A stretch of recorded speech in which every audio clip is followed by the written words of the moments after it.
Welcome to Saroca Speaks, coaching minds and elevating careers.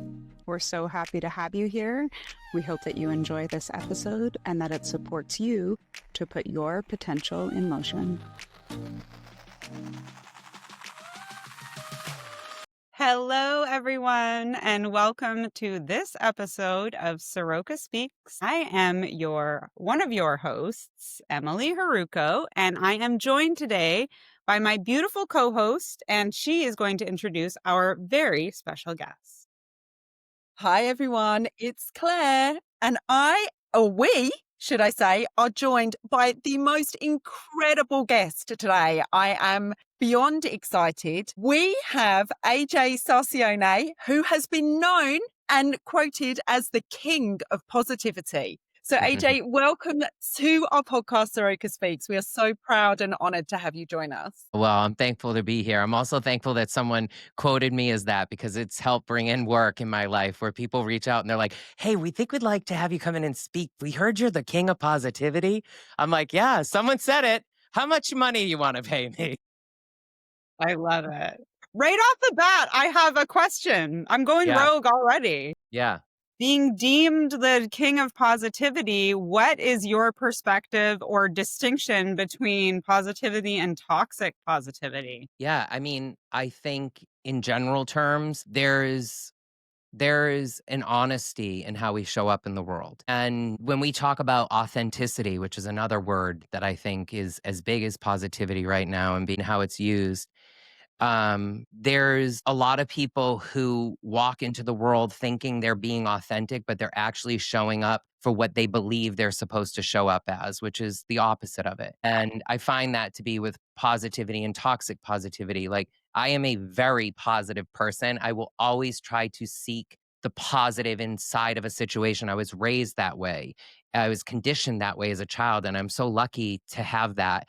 And throughout my career and the work I've done being trained in HeartMath, it just keeps reinforcing the desire to find the positive renewing emotion, to find appreciation, find care, find that big important word of gratitude inside of things. But I also am not afraid to be honest when things are tough or when things are failures, because that's truly where you grow from. And when you get stuck inside of those moments and you do either one of two things: one, you get stuck in the negative, depleting emotion and you live in the fear and the anxiety of something like that, it becomes very depleting. And obviously, a lot of times, more negative things start to happen in your life. Or two, you create a falsehood around what is actually occurring, and you go to such a pretend that you're not even acknowledging what the real problem is. So there is no growth because you just make pretend that it actually isn't real in a toxic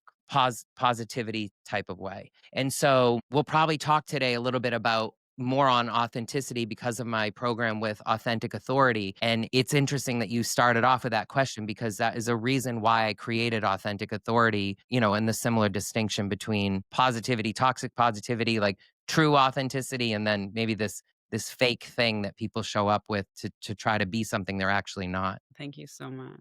I guess we should tell our audience a little bit about, who you are before we continue on in that capacity. Absolutely. Well, I wrote some of these down. I did a ton of research about you, AJ, and I almost couldn't fit it on the page because the list of accomplishments and programs that you have designed, incredible companies that you have worked for, is immense. So I'm going to just list a few that I want to highlight and bring up and let the listeners know about you, but please do throw in, there's loads that we can talk about. I'm not sure, we might have it's so much content and things to talk about, there's enough for 2 podcasts. So some of your biggest highlights: you're the former head of Mojo and employee experience at Verizon and the head of internal brand and marketing at Yahoo.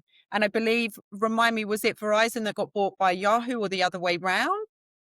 Yahoo was acquired by Verizon, and they essentially combined Yahoo with AOL. Verizon had previously bought AOL, and they combined the two really long-term competitors into one company. So you needed a head of Mojo that could help people understand what that looked like and how to feel safe inside of what is ultimately a pretty fearful type of situation to be in. Yeah.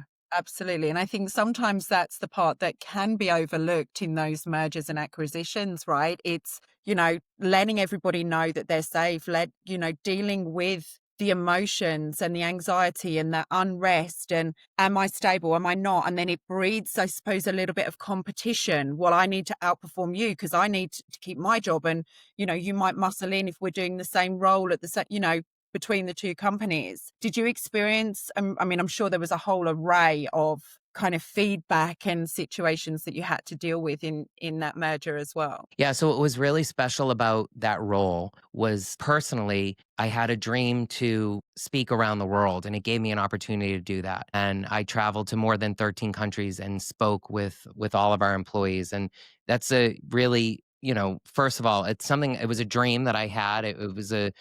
I've had a couple big dreams in my life, and it was one of them, and it was incredible to achieve that. But it also was really special to be able to be in market in all of these different places and really feel in my heart, in my fingers, in my presence, the uniqueness of culture when it comes to outside of work, just the way we live and what that means for a company and the way that we orchestrate a company that's being led out of essentially New York City and San Francisco, and what that implication of that is in India or in Israel or in the UK or in Taiwan, and how it reaches people. So that was really special for me. With employees, absolutely. In the US, Yahoo, so when Verizon acquired Yahoo, they had already had AOL. And they were going to bring Yahoo and AOL together to maximize how we could reach all of the users of Verizon with our brands and with our content. And in the US, AOL is not really a big brand. It hasn't been for a while. Like, it was huge, but it isn't. And Yahoo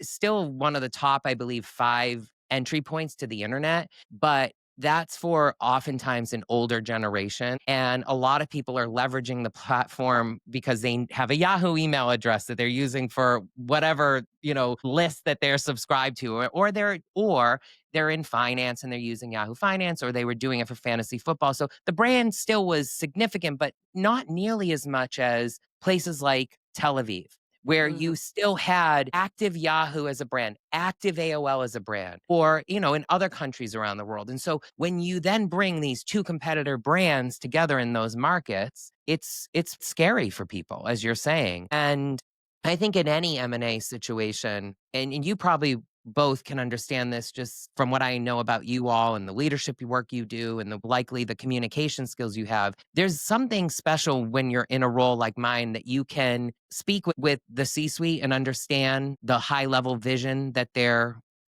delivering, and then be also able to speak with employees on the ground and hear the way that they communicate about their understanding of what matters at work, the way you're talking about, like, am I going to lose my job? Right. And when you have sometimes emotionally intelligent CEOs, they can do a good job of translating big executive level vision into a place that it's consumable for people that literally have to get work done in order for the business to survive. But that, first of all, is not oftentimes all capable of all CEOs. Like, a lot of them don't have those skill sets, and hence why they hire me to help them build them. But the other thing is, they just don't have many times the ability to go be with people. And Emily, I see you at times raise your hands and you put them close to your heart. And I know that that's a reflection of your sincerity and spending time with people. And there's this beautiful genuineness of intimacy in there that allows you to have connection with people, which is very important, especially in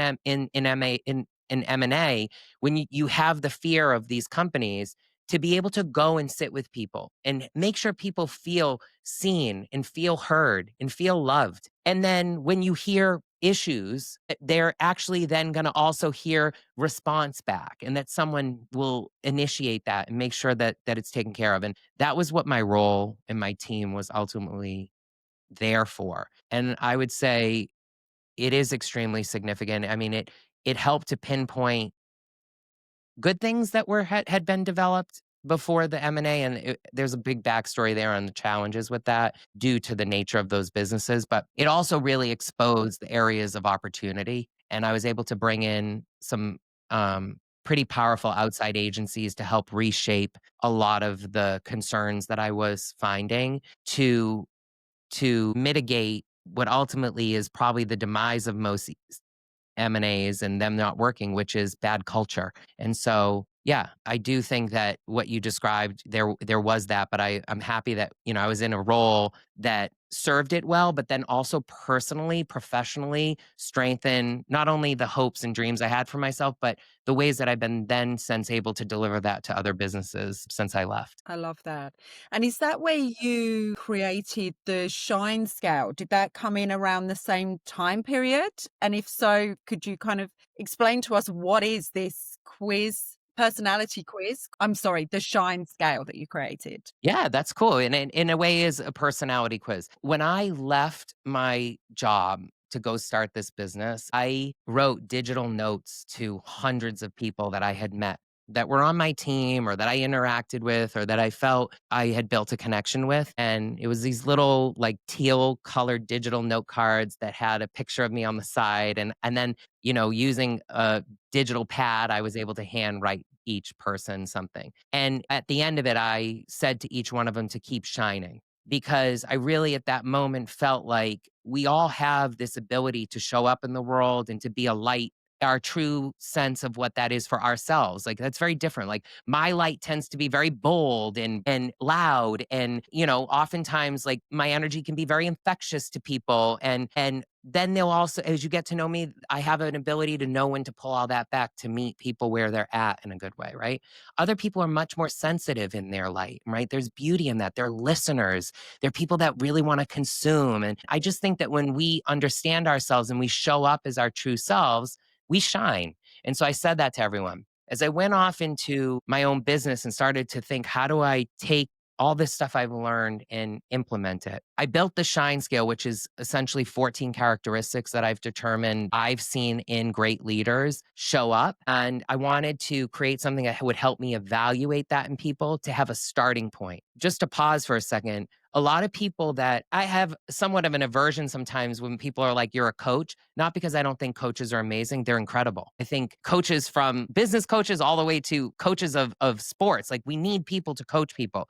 There's plenty of words we can call them, mentors, all kinds of things. But there's something that's happening in the world where there's people that show up in the world that are coaches and they don't have the skill set to do it. They went through some 2-hour training and got a certificate to be a coach, and they've never even had the experience to understand what it means to have that ability to influence someone's life. And so when I went out on this journey, as much as I thought at one point I'd go to get a psychology degree, and I was told by some psychologists that I had brought into Verizon to not waste my time. They're like, your experience is far beyond what you're going to learn academically, and that's what matters. And I thought about that from the coach standpoint. I was like, well, I've done so much. I've worked with already so many CEOs throughout my career, and I've been around the world. I'm just going to create my own materials that I think are going to generate the outcomes that allow me to do my work well. And so I created the Shine Scale, these 14 characteristics to help me evaluate someone and understand where there was opportunity for them to have growth. One example is like a CEO that I worked with wanted to drive innovation inside of a company that they had recently been brought in to lead. And so I was there to work for them and work with them on being successful in this role. And I had them take the Shine Scale. With the insight of knowing that they wanted to drive innovation, I already understand there's certain areas that need to be elevated to get an organization to be excited to innovate. So they take the quiz, and the two areas where they scored the lowest on in my quiz was passion and creativity. And I said to them, if you want people to be innovative in this company and you're not emulating two critical areas that can drive that, there's a big miss here. And so then I went and had a conversation with them around what made them, what was inside of their passion, what lit them up, what were they passionate about in their past that they maybe kind of lost. And they talked to me about riding a bike and how they used to be a cyclist and how much fun they had when they would get out on the bike because, oddly enough, it started to allow them to think and ideate and ultimately be more creative. And I was like, well, look at this. We're solving two different things, something you love that also is going to allow you to be more creative. Do you still have the bike? And they said, yeah, I still have the bike. And they had not been on it in quite some time.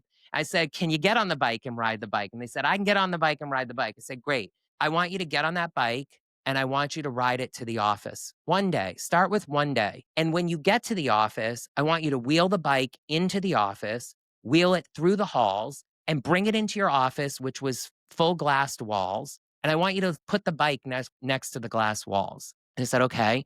And I said, what's going to happen is one person's going to notice that the bike is there. And they're going to ask you, why is the bike in your office? And then you're going to light up when you tell them, I used to cycle and then I met this guy and he said, you got to get on the bike. And then I got on the bike and I rode it here. And when I was riding here, I thought about these 3 things that we need to be doing.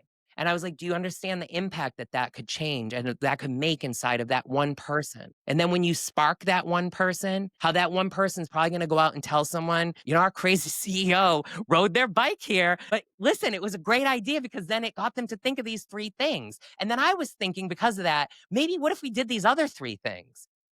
And so on and so on. And the idea that one spark could lead to another spark that could lead to another spark that ultimately could create the innovation and the shine that they wanted. And so that's why I created that. I love it too. And I want to highlight just a couple of things that you said. One is, being a coach and one for the last 12 years and one that has done, robust training and personal growth and invested an insane amount of money into myself to I think at least cultivate the opportunity for me to be able to be truly a transformational coach and provide the opportunities for others to experience transformation. We've done an entire podcast episode on this with Adam Quiney, is that this is the essence of deep transformational coaching is going through some form of a process, whether it's a formal training or otherwise, that allows you to go through your own journey to the dark side of the moon and back. And in that, you have an ability to take your clients as deep or as you have gone yourself. That is part of, I believe, a crucial component to what separates mediocre coaching from truly transformational coaching. So doubling down on that one, and tied to that, the thread of what you call, what did you just refer to it as the ripple? Is that the word you use? Or I mean, it could be, but that idea, one spark leads to another spark that one leads to spark another. leads to Yeah. another spark. And I Yeah. was hearing it as like the ripple effect of this work. And we actually had just an internal conversation with our team this morning around this is why we do what we do, because we have no idea if somebody attends one of our webinars, maybe their camera's off, we might never know who they are. But they got something there and they took that to their partner and their partner took it to their team. And they're like, we will never understand truly the impact of what doing this work in this capacity at a truly transformational level will do. And I genuinely believe that this is what will continue to shape the course of humanity and move us toward a more optimal future. So thank you. Thank you for that. Yeah. Yeah.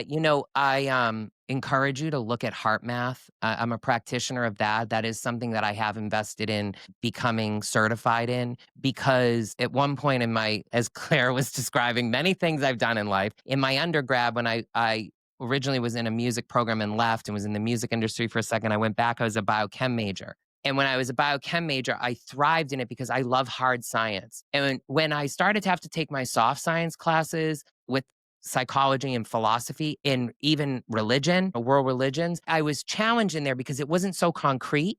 And what's kind of fascinating is now I live in that world, right? Significantly in the soft science world. But I leverage hard science to support me on it because it's very important for me to see the data or to see where the research can take something. Hence why I created a tool that allows me to not only qualitatively look at someone's shine scale and their skills inside of that and the characteristics, but to quantify it. And over time, see where, as humanity, all the people I work with, all the teams that have taken it, net out. But I think you should look at HeartMath because there's, beyond the work we're talking about today, there's something about the relational energetics of our heart and the emotions that we have inside of it that create the ripple effect, the impact inside of others that goes deep into the ways that leaders show up in workplaces and the way that they can enter into rooms and truly take an incoherent situation and turn it into a coherent situation based upon the power of coherence over incoherence and the power that we have as a human, the 3 to 5 feet of energy that is around us. Frankly, you can feel my energy even in this capacity, I'm sure, as I see you. Yes, because we have that. We emulate energy.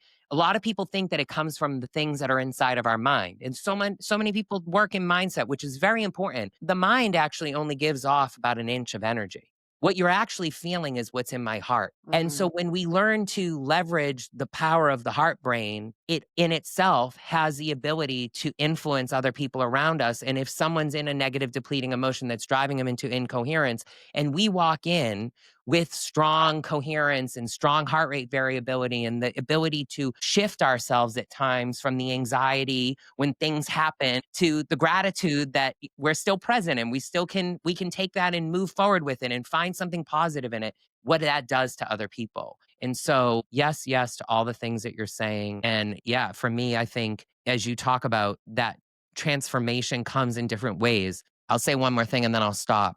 I sometimes struggle when I go to conferences and I'm with other people, and their entry point in why they're helping other people is a very personal thing that they have to go through. Some people, that's very true. The thing that they had to struggle through can create significant impact because they got past it in how they help other people. And I think those sometimes are very specific changes in your life that, yes, over time can translate into other ways that you can take it. Let me give you an example. If you have an eating disorder and you have to handle that eating disorder and find ways to overcome that, the ways that you could help other people that maybe are in that same situation, because it's very specific.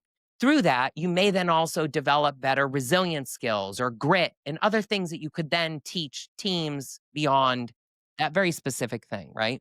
Which then comes from experience or comes from deeper certification training that allows you to take your one thing and broaden it.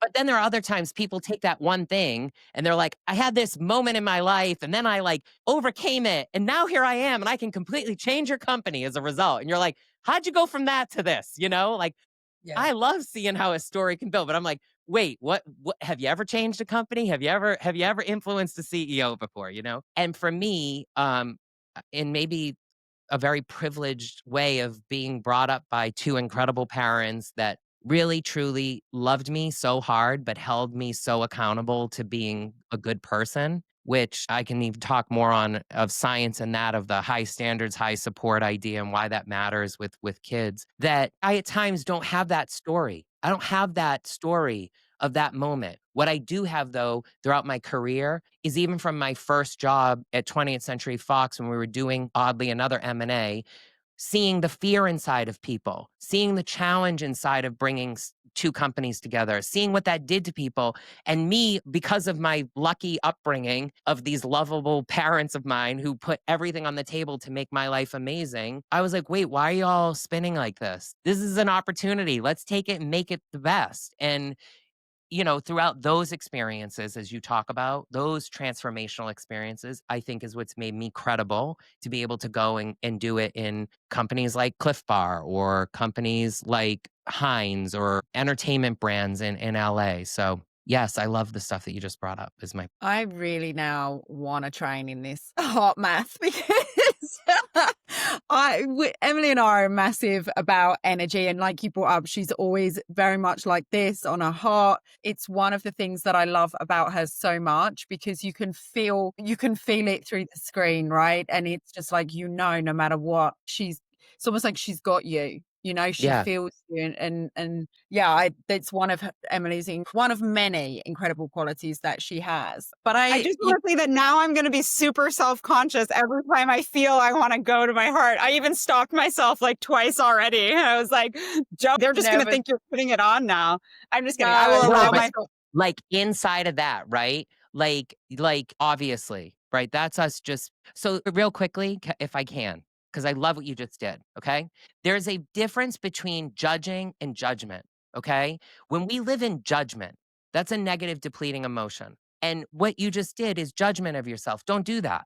There's no need. Don't worry about that. I love that you use judging to say, am I doing it because it's real? And what I think we just heard Claire say is, it is. And so then turn that into the love. There you go. Do it as much as you want to do it. And if someone has judgment against that, that's their shit. And your power of continuing to live inside of your truth just will influence them over time. It might take a second for them to feel the power of that and say, you know what, I could be, maybe I need to put my hands to my heart right now, you know? We all So need to put our hand on our heart more, yes, I think. Like, yes. get into that heart-centered space. I mean, it even goes to the science around hugging. Like there's science around hugging and the power of that. And like I don't even realize it, but everyone, it's so awesome when I do pay attention, when people go, AJ, you give the best hugs.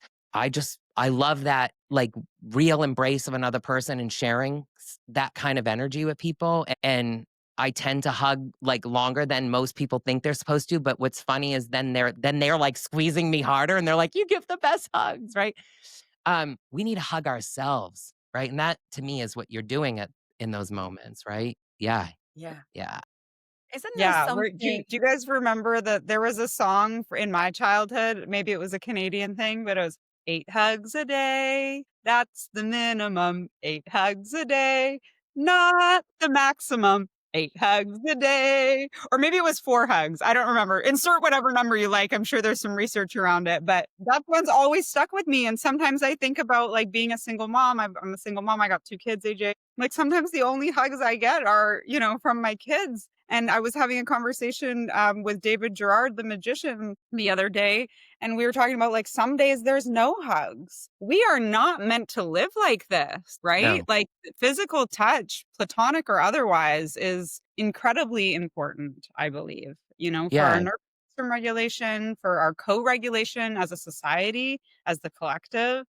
yep, Can you tell us a little bit about HeartMath? Give us the yeah. Give us The the way that it's boilerplate. impacted you and how, you see it, like, working in the world. Well, what's interesting is I was brought in to help a company with their leadership offsite, and we needed to find some keynote opportunity. And they were growing, and throughout growth, all the growing pains of what happens, and private equity, and all the things that make these leadership offsites be awesome but a challenge. And I thought, we could just bring in someone to talk, but what if we brought in something that actually someone could take some real critical steps around? And back to when you were talking about rippling, that maybe if they learned something in the room, there was a real effective way for them to go and create impact right away after. And I had been working with this psychologist on her brand and building that. And she had started talking to me about HeartMath, and she had not yet been certified in it, but she had all these modalities, and it was another modality she was looking to get into.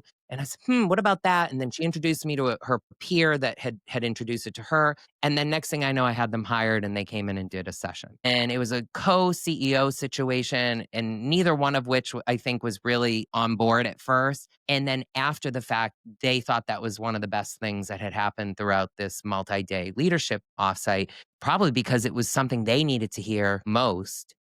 And what HeartMath ultimately is it's a modality to help us build resilience. And when you're going through any type of transformation, change, business, life, that is a critical thing that we all need. And when you start to recognize that the emotional power of the heart and the heart brain and what it does to our body is so significant, you also can learn quickly our ability to shape it and to leverage it. For anyone that wears an Apple Watch or some type of device like that, they are oftentimes will be familiar with heart rate variability. And those devices measure that. And that's what HeartMath uses as its tool to evaluate the effectiveness of the modality to influence a better heart rate variability. Because what they've determined is in years past, HeartMath's been around for like 30 some odd years, and it's extensively research and science backed. But cardiologists used to just look at the pattern of the heart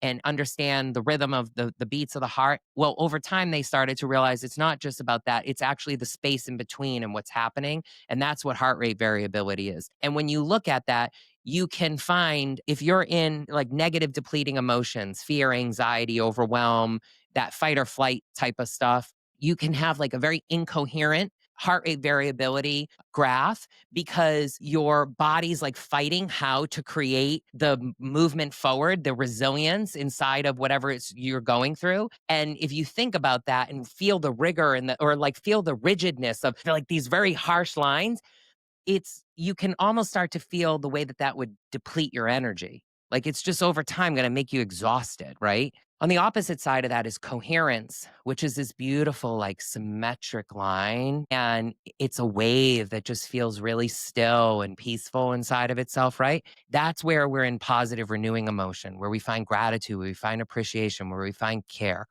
And when we're in moments that can cause us to be frustrated or angry, and we have the awareness around that, if, say, a boss comes to you and says something that is triggering to you, and our amygdala naturally will go to a past experience to respond against the fear around what that created previously. When you have the level of awareness around that, and you can use the tools to, instead of going to the negative, depleting emotion, be like, wow, I'm so thankful I was able to get through it one other time that I'm gonna get through it again.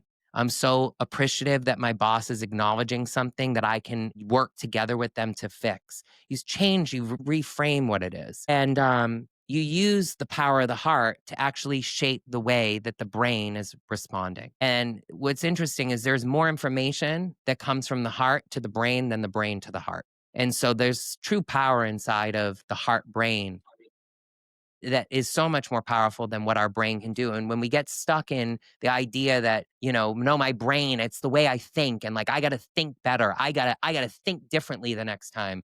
That doesn't know how to work. They've proven it does not work. You can't tell yourself the next time I face this thing, I'm going to do X. You won't do it. Your brain doesn't work that way. Through the conditioning of a lot of people with mindset, it's actually in the emotion and the heart that allows your brain to change the way that it's going to affect how it's going to create a response the next time around. And so, there's so many different ways to go about this type of work. HeartMath is just one of the modalities that I love. And when I got aligned with it, one of the senior people there said, we see tons of awesome people, but you show up and it's like, you already are HeartMath. And I was like, well, that's cool. I guess that makes this that much more exciting and easy, but I've become so much stronger as a result of it, even if that's true that they said that. Like, I live by it. There's very simple things that you can go online actually and look it up and learn how to do quick coherence. It's a free tool that they offer that I encourage everyone to do. But in the morning, especially when I feel like I'm going through a period of struggle in my life, I'll even more intentionally do my heart focused breathing and do my quick coherence before I start the day, just to allow my baseline for what I'm about to face that day to be elevated, so my response can be better. And essentially that's what HeartMath is. It's pretty complex, as you can probably take, but Yeah. it's worth looking I at. I love that. And as I'm listening to you talk about it, I can see how, I know you referenced obviously in the workplace because that is where you take your learnings and your experience and all of the training and everything. But you then also referenced to yourself and how you just do the practice every morning, to set that baseline. And I was thinking about that just in terms of, me personally and the things that I have been through in my life and thinking about, had I have had that training 7 years ago, 15 years ago, 20 years ago, how the way that my body functioned with stress and trauma and things like that came out in a physical way. And I've spoken about this on other podcasts, and I spoke about this last week. It's come out in burnout. It's come out in psoriasis, in arthritis, because my body just can't process and my brain can't process what is going on. It doesn't know how to handle trauma and stress and emotion and everything. And I think even, you tell me if I'm wrong, but even just listening to the way you describe it, I can see how powerful it is in business for sure. But just from a human personal perspective, what can the benefits of just being able to overcome so many things and regulate, like you say, what is going on in your heart brain and your head brain, and how to kind of get back in control rather than that being in, your head being the one that's in control of things. Correct. Yeah, like as you're talking about this and some of the like medical things that you were just describing, or the way that your body is showing you stress, right? When you're in negative, depleting emotion, when you're in that fight or flight side, and you don't have the level of awareness and you're constantly living in anxiety and fear, and you're in negative depletion, it is releasing cortisol, which first of all, like, makes our tummies big, which I don't think anyone in the world would be like, I want that. I mean, I'd rather eat cookies than have a big tummy than have it come from, me being angry about stuff. But it's literally taking years off your life. And then when you look at the other side, when you're in positive renewing emotion, when you're able to find gratitude, even in the shittiest situations, and I think this goes back to the first question you asked around positivity and toxic positivity, when you find the true opportunity and gratitude, even in the worst of situations, and you're very honest about that, but you're able to really find something to be grateful for, it releases DHEA into our body. And DHEA essentially is a vitality hormone that like ultimately is a sexy hormone. Like it makes you feel like, woo, hey, come over here. And like, who doesn't want to have that? And it actually extends life. And so at the bare minimum, like if you don't get anything else out of this whole concept right now, the one thing that I do think most people are able to feel, do I want my life to be shorter or do I want my life to be longer? Now, listen, some people would be like, I've had enough of this shit. I'm done, right? Like, let me live my best years and I'm out. But when you talk to like executives who work so hard to be successful because maybe their legacy or whatever their thing is, but a lot of them also to provide for their family or to leave something behind for their kids, right?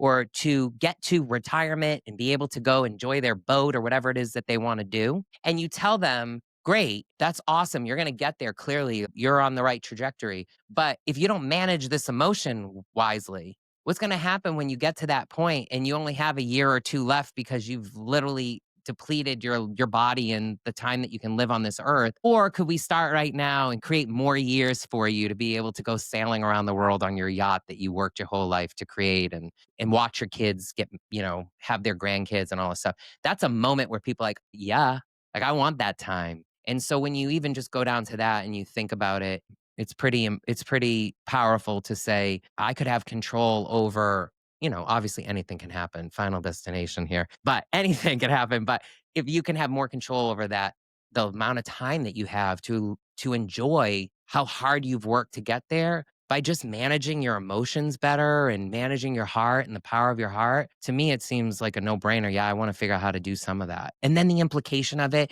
is exactly what we're talking about, ripple effect and impact and the way that it transcends across other things. So if that's just the one little spark of a starting point, that's enough. It's going to turn into being a better leader, influencing better leaders, creating better teams, all that cool stuff that it can do. My brother-in-law is essentially a relationship coach, a men's work guide, but just a truly brilliant man. And I had the privilege of support facilitating an event that he was leading a few weeks ago, of which we also did a podcast episode on, but I digress there. He said something what I thought was so true and hit me to my core. He said, our biggest addiction, at least, in the Western world or in society, our biggest addiction is not our phones. It's not screen time. It's not the attention economy. It's the addiction we have to being in our thinking mind and how we are prone to figure things out up here and how much living, how this is the addiction. This is the default. But I mean, for some people, Yeah. clearly Yep. we're in the presence of some very evolved people in this podcast episode. But right, but in general, it's like the largest addiction I think that we have is living from the neck up.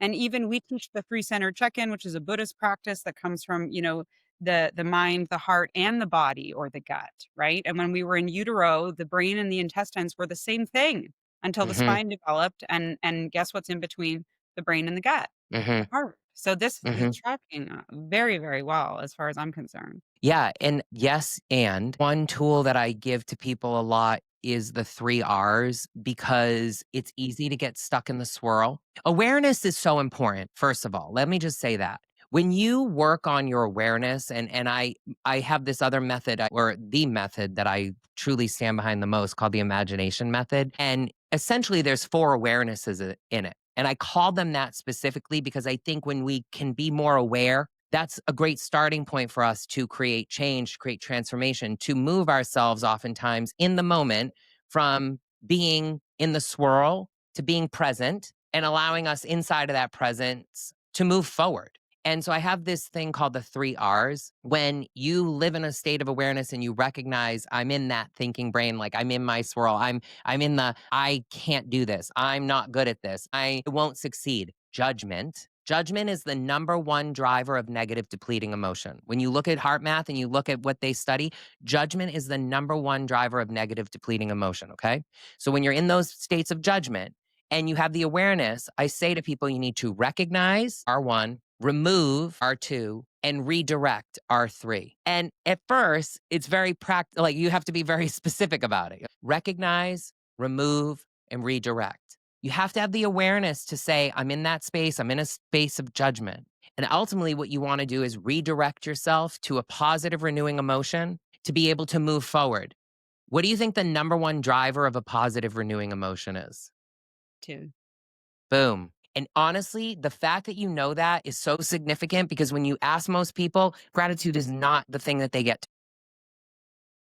I've been So, doing a lot of work on that for the last 8 years, trying to as find that silver lining, extract the gold from the shit. I've also just done a little bit of research in this realm, so perhaps, but it also came to me because I know that it's true. Absolutely. And it's amazing that you did that because it's true. So if you can move from judgment to gratitude with those 3 R's, that's a really powerful tool to just even tomorrow start to use.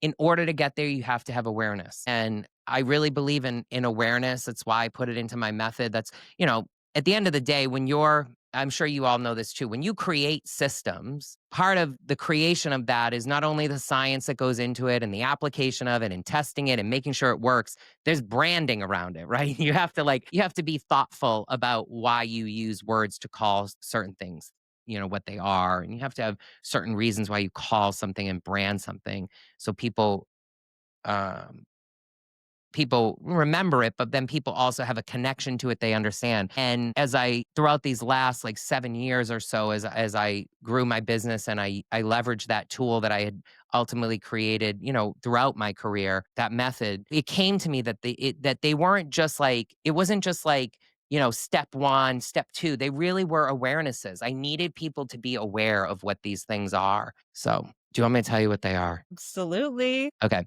So the method that I use called the imagination method. And the reason why it's called the imagination method is because research shows that by the age of about 35, there's only 30% of people using vivid imagination. And so if you sit and you think about that, and you think of like if you're a CEO of an organization and you have, you know, 10 employees that are 35 years old, there's only 3 of them that are using some kind of bigger imagination to think outside the box, to think beyond what's actually happening, which is really important, especially if you're trying to grow and create and build something new and not just be stuck in the day-to-day remedial things that we have to do, but push the boundary, right? And curiosity, essentially, another connection to imagination, is so significant now more than ever in today's day because of AI. AI is going to do all the black and white for us. It is the tool that can accomplish everything. And everyone's so fearful it's going to take their job over. Well, guess whose job it is going to take over? The people who live in the fear that it's going to take over the job because they're going to be stuck in not imagining how to use this incredible tool to their advantage to make themselves be even better at what they do. Right. And that's why I called it the imagination method, because regardless of AI, we need to inspire people to dream and think differently and think boldly and imagine and have curiosity. But in the world of AI, especially where it's going to head very quickly, a person's human abilities to be able to resonate in a way that allows them to not live in the fear of what that tool is going to do, but to be able to be in the gray of developing the tool further, or being able to leverage the tool in creative ways, or being able to find synergies with other people to make more magic happen in the world as a result of having this amazing technology. And so one of the first real drivers of why I built the tool is that when you work with a lot of senior executives, say you have a culture issue, maybe morale's feels like it's down, people are a little like water cooler angry. They're like, we need an event to like bring more energy here. So go throw an event, go throw a party, right? I'm just going to say real first for everyone out there, anyone that says like cakes and balloons don't matter and like they're the worst thing for culture, like one, you're wrong. And two, if you've never actually done that and used it, like stop saying that because it's just like you just want people to hear like something that you makes you sound cool. Cakes and balloons actually are an effective tool with culture when they're used correctly. Anything can be really effective when it's used correctly. And so I created this because when they go throw a party, like some people are like, okay, and they go throw a party. I'm like, why? Why do you want to throw a party? What is it that we're trying to achieve here? Like, what is it that we want to get out of this? And so I go back to the first part of clarity and understanding like, what are the values that you want to create? What is the vision that you want to create? The vision not being, oh, I want like a party with the balloons and the food trucks and the da da da. That's a picture. I want a vision that's in feeling. What do you want people to feel? What do you want them to walk away feeling? Because for what it's worth, it may end up being that party that's your picture, or it may be something completely different that we is in essence is still a party, but it could come up in a completely different way. Then you move into, once you're in clarity and you do that well, you move into influence. And inside of influence is where you recognize that in order to influence people, it starts with your intention. You have to understand what is it you're trying to do. And once you understand like what are the intentions that you're trying to create, you then make sure you reinforce it with an action. And that's where you actually can start to build some influence. So say you want to implement, this new thing. In order for it to be successful, you probably should get some people in the company who have voices that people want to listen to be a participant in the creation of it. To say, how should we develop this?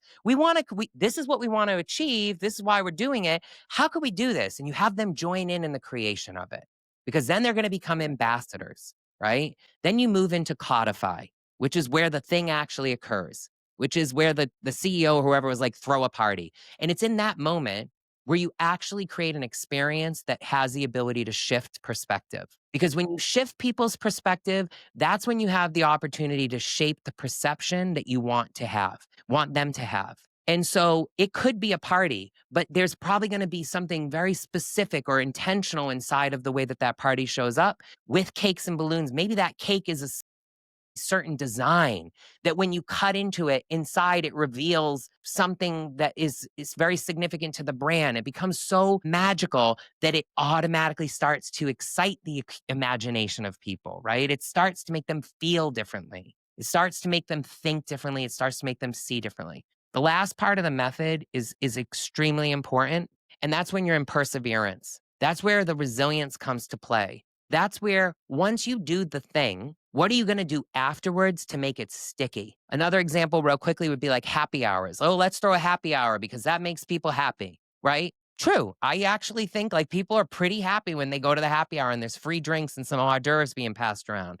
But then they leave, and very quickly, all that happiness and energy just goes out the door when they receive the text or the email from their boss on the mistake that they made or the thing that they have to get done by 9 p.m. that day. So you have to then take the happy hour and think, how do I turn that into a campaign? How do I take stories from that? How do I take content from that? How do I take something that will extend it over maybe 3 weeks, 4 weeks, maybe 6 months from now when we said something at the happy hour that we were committed to and we come back and we reaffirm, remember that happy hour we had? Well, here's us delivering it. And that's where these moments, these cakes and balloons that people love to say don't work, actually do work when you're strategic with them.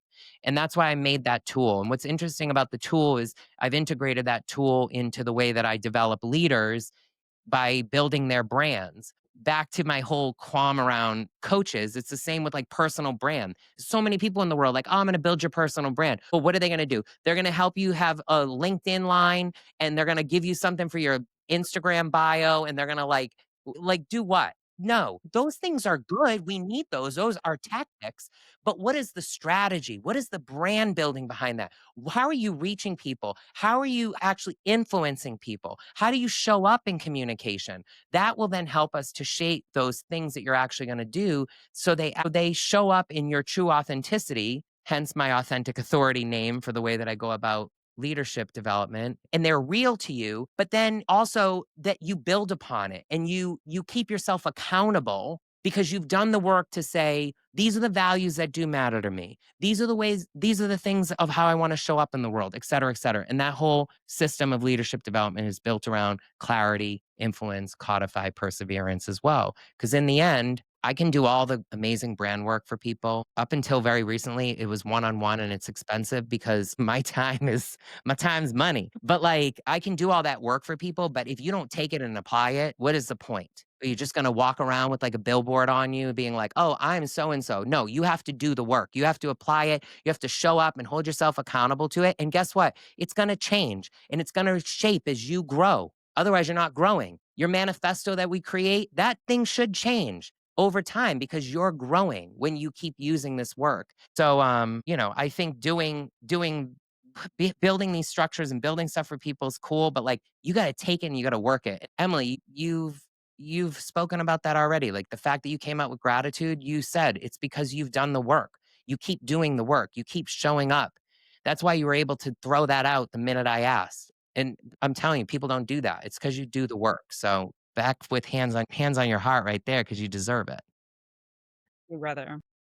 I I love have that. noticed that Claire and I are over here taking copious amounts of notes, and I hope our listeners are too. I am so grateful for you sharing your wisdom and your time and your essence, your heart and your soul with us. This is truly a phenomenal conversation. Thank you, Yeah, AJ. I appreciate that you invited me here and Claire that, throughout your journeys around the world and us talking, I felt like Claire was somewhere magical. I can't remember if it was Greece or something. And I was Yeah, like, I was in Cyprus. Yeah, yeah, with I was the like living vicariously through you. So I appreciate you taking me on that journey as we got this call scheduled. And I just thank you both for giving me an opportunity to join you. And I'm a big believer in you put things into the world, they happen. I heard you all were recently in Vegas and you had a very successful event there. So maybe the future will bring us together to do some work together, which could be really cool. I hope got a so. couple ideas already kicking, in addition to a community that I may want to invite you into as well. We'll save that for another time. But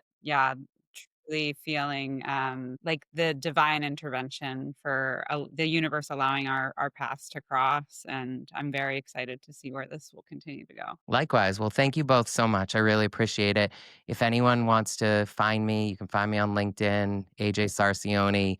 That's probably the best way. I am on Instagram. I'm private. Sometimes I pull that back and you can see into my fabulous life of friends that take me around the world on their fancy yachts and invite me to their fancy homes and stuff. I'm very lucky. My partner and I constantly talk about how lucky we are to have such wonderful, gracious friends. And sometimes I remind him that, as lucky as we are, they're as lucky to have us in their lives too, because, we show up in the world to be good people. So if you want to follow me there, you can. And if I have to admit you in and I don't, you send me a message and you can be real forward with me and say, I heard you on the podcast.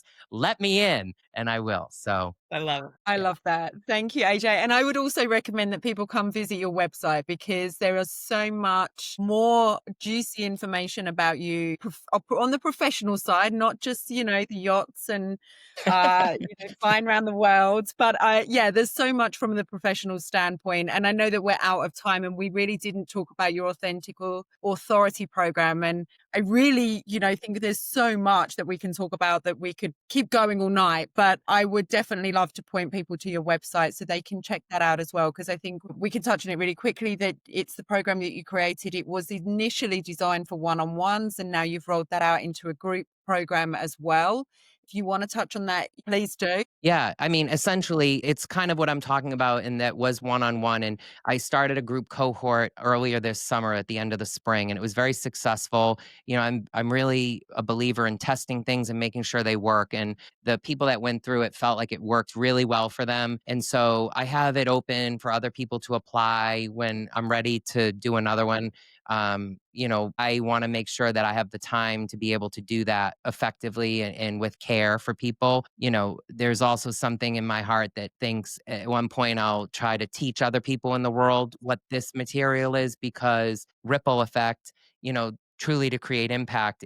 As much as I love being the person that gets to facilitate it, I know that there are other magical people in the world that can take something that I'm really thankful I was able to develop and leverage it with the people that are in their world. So who knows? That might be the next thing that I show up with on the website. So everyone can keep their, if they want, they can keep looking. And if you're interested in that, just send me an email. And if enough people tell me they're interested in it, then I'll just do it. So I love I love that. Well, thank you once again. Honestly, so much of what you said resonated with me. I can already see how I can have some takeaways. I'm sure all of our listeners can. I know Emily just mentioned she's writing loads of notes as well, but we are truly grateful. I know you've been incredibly busy and you are incredibly busy. So we really appreciate your time to come on and speak with Emily and I, and for the listeners as well. There's so much information that everyone is taking away. Yeah, feel incredibly lucky and blessed to have you and to have met you. So thank you again. thank Yes. you both. I hope you both have a great evening and day. And I look forward to this continuing, however that is. So thanks again. Me as well. Thank you so much for gracing us with your wisdom and your beautiful, bright presence. Very, very grateful and humbled and honored that you would take some time with us today, AJ. I hope all of you listeners have also enjoyed this episode and also taken copious notes or reminded yourself to re listen. Stay tuned. I am sure we will be bringing AJ back at some point. So thank you all so much for joining us. We will see you next time.